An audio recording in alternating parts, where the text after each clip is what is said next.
Tervist, mina olen Illar Kohvinavalt ja täna on pühapäev 29. aprill aastal 2018 ja sooja on täna 13 kraadi. Ja täna ma tahaksin rääkida autolavka teemal. Autolavka ma juba mäletan ma noorusajast ehk lapsepõlvest, kui autolavka käis Riisal 2 korda nädalas ning siis sai ka Riisal käidud siis vanatädiga. Oli niisugune aiakäru ja siis käisime Riisal ja siis sai kaupa koju kärutada. Hiljem muidugi hakkas autolavka peatuma ka meie maja ees siin soovi korral ja noh, siis mõnda aega autolavka ei käinud, siis käisid jälle vahepeal teised autolavkad aga noh, tänaseks on nii, et autolavka aeg on nagu kadunud. Aga mis tähendab, nüüd on niimoodi, et maikuu kas 2. maist või suletakse Tori kauplus seoses juurdeehitusega. Noh, ma ei tea, kui paljudeks kuudeks. Ja siis noh, lähemad kauplused on nagu kas Jõesuu, Selja, Sindi.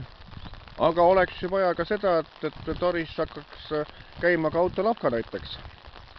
Ja samas ma ei tea seda, kas autolavka Pärnumaal üldse enam eksisteerib või eksisteeri. Aga kui noh, mõni peaks praegu seda minu tehtud videot nagu vaatama ja tekib mõte, et võiks ju selle autolavka nagu uuesti nagu käima panna või nii, et autolavka hakkaks Torisse käima suisa mitmed korrad jälle nädalas.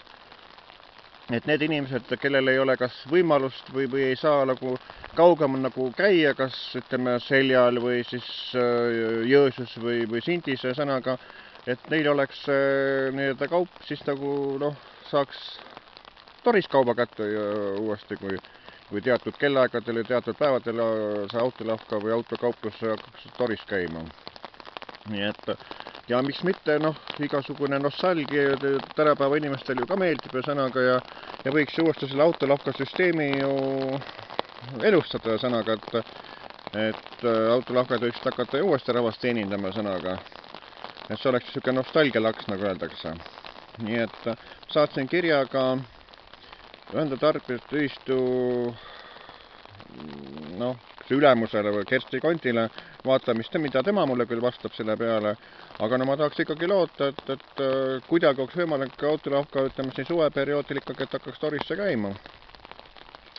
Ja mida ma tahan veel enese kiituseks öelda seda, et noh, tänu minu asjaamistele saigi Tori, selle, et Tori kauplus sai juurde ehitamiseks loa, sõnaga, et see seisis nagu muinsuskaitseameti taga kinni, aga mina lõin nagu muinsuskaitsele nagu rusika laua peale, ütlesin, et olgu olla, et kui on Tori kauplusel vaja juurde ehitus ära teha, siis tuleb see luba anda sõnaga ja siis sõnaga, et tänu minule saabki see Tori kaupluse juurde ehitus nüüd teoks sõnaga. Ja nii, et lugupeetud autolavka inimesed sõnaga või need, kes autolavka korraldamistega tegelevad, et ehk on niisugune võimalus, et autolavka saaks ka Toris hakata uuesti käima sel perioodil, kui Tori kauplus on nagu juurdeehituseks suletud. Et selline ettepanek minu poolt, mina olen Illar Kohvinavalt.